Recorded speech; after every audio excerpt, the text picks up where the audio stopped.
بسم اللہ الرحمن الرحیم۔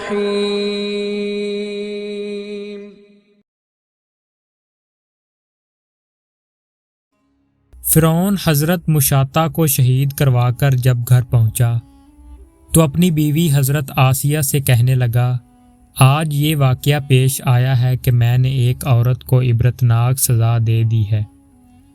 اس کی بیوی نے کہا، تیرا ناس ہو، تو نے ایک معصوم بچی کی جان بھی لی اور ایک بے گناہ عورت کا قتل ناحق کیا۔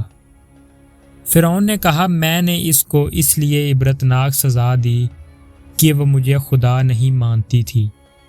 یہ سن کر حضرت آسیہ نے کہا کہ خدا تو میں بھی تجھے نہیں مانتی، بلکہ تو ایک عام انسان ہے۔ جب فرعون نے یہ سنا تو حیران رہ گیا، کیونکہ اسے حضرت آسیہ رضی اللہ تعالی عنہا سے بڑی محبت تھی۔ حضرت آسیہ کو اللہ تعالیٰ نے بڑا حسن و جمال عطا کیا تھا، اس وجہ سے وہ اس سے بڑی محبت کرتا تھا۔ چنانچہ فرعون کہنے لگا، تم کیسی باتیں کر رہی ہو؟ وہ کہنے لگیں، میں بالکل ٹھیک کہہ رہی ہوں کہ تو جھوٹا ہے۔ پروردگار تو وہی ہے جس کا پیغام لے کر حضرت موسیٰ علیہ السلام تشریف لائے ہیں۔ فرعون نے یہ بات سنی تو اسے بہت غصہ آیا، لہٰذا کہنے لگا، میں تمہارا بھی وہی حشر کرواؤں گا جو میں نے مشاطہ کا کروایا ہے۔ وہ کہنے لگی، تو جو چاہتا ہے کر لے، میرے ساتھ میرا پروردگار ہے۔ اب میں نے فیصلہ کر لیا ہے کہ میں اپنے پروردگار کو نہیں چھوڑ سکتی، البتہ تیری ہر چیز کو لات مار سکتی ہوں۔ جب اس نے یہ باتیں سنی تو وہ پھر دربار میں آیا۔ اب پھر اس نے لوگوں کو بلوا لیا اور کہنے لگا، دیکھو یہ کتنی بڑی سازش ہو گئی ہے۔ موسیٰ علیہ السلام نے میری بیوی کو بھی بہکا لیا ہے۔ آج میں اس عورت کو یا تو مار ڈالوں گا یا پھر وہ اپنی بات سے ہٹ جائے گی۔ چنانچہ اس نے اپنی بیوی کو گرفتار کروا کر دربار میں بلوا لیا۔ وہ تو ملکہ تھی اور اس کے اشارے پر نوکر چاکر بھاگ بھاگ کر کام کرتے تھے۔ لوگ احترام کی وجہ سے اس کی طرف آنکھ اٹھا کر بھی نہیں دیکھتے تھے۔ آج وہ فرعون کے دربار میں ملزمہ بن کر کھڑی ہیں۔ فرعون نے اسے کہا کہ تو اتنے عالیشان محل میں رہتی ہے، اتنی نعمتوں میں پلی ہے، میں تجھے اپنی محبوبہ بنائے ہوا ہوں، تجھے اب محل کی ناز و نعمت والی زندگی سے محروم ہونا پڑے گا۔ بہتر ہے تو اب باز آ جا اور مجھے اللہ مان لے، استغفر اللہ، نعوذ باللہ۔ وہ کہنے لگیں، اب میں نے ایمان قبول کر لیا ہے، لہٰذا میں اپنی بات سے پیچھے نہیں ہٹ سکتی۔ چنانچہ فرعون نے فیصلہ کر لیا کہ میں اسے بھی سزا دوں گا۔ فرعون نے سب سے پہلے سزا کے طور پر اسے رسوا کرنے کا فیصلہ کیا۔ چنانچہ اس نے کہا کہ سب سے پہلے اس عورت کے جسم سے لباس اتار دیا جائے۔ اب بتائیے کہ کسی مرد کو کہا جائے کہ تجھے لوگوں کو درمیان بے لباس کر دیں گے، مرد کو کتنی شرم آتی ہے۔ وہ چاہتا ہے کہ زمین پھٹ جائے اور میں اندر اتر جاؤں۔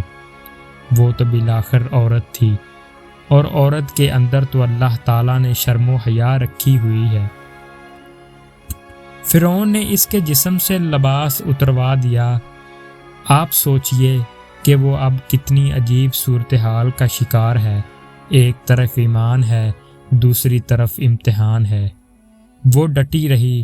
فرعون نے کہا، اچھا اگر اب بھی نہیں مانتی تو میں تجھے اور طرح کا عذاب دوں گا۔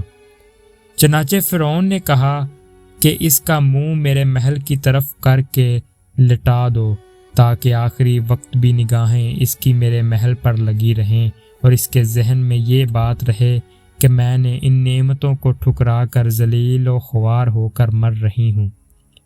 لہٰذا اسے فرعون کے حکم کے مطابق لٹا دیا گیا۔ اس کے ہاتھوں اور پاؤں میں لوہے کی کیلیں گاڑ دی گئیں تاکہ ہل نہ سکے۔ اس کے بعد فرعون نے لوگوں کو بلا کر کہا کہ اس کے جسم سے کھال کو جدا کرنا شروع کر دو۔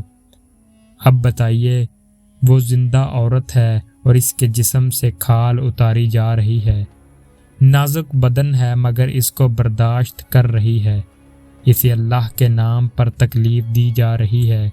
اس طرح اس کے جسم سے کھال اتار دی گئی۔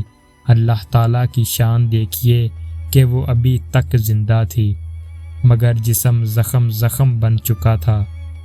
فرعون کا دل اب تک ٹھنڈا نہیں ہوا تھا، چنانچہ وہ کہنے لگا، مرچیں لاؤ، اس کے پورے جسم پر چھڑک دو۔ حضرت آسیہ رضی اللہ تعالی عنہا کے جسم پر مرچیں ڈال دی گئیں تو وہ مچھلی کی طرح تڑپنے لگ گئیں۔ اس تڑپنے کی حالت میں انہوں نے رب العزت کے حضور ایک دعا مانگی کہ اے اللہ، فرعون کا محل سامنے ہے، وہ کہتا ہے ہم نے تمہیں اس محل سے نکال دیا ہے، آج کے بعد تم اس محل میں نہیں جا سکو گی، اس لیے اے پروردگار، مجھے اس محل کے بدلے میں جنت میں آپ کے پاس ایک گھر چاہیے اور مجھے فرعون اور اس کے عمل سے نجات عطا فرما دیجیے۔ اللہ تعالیٰ نے اسی حالت میں ان کو شہادت کے مرتبہ پر فائز فرما دیا۔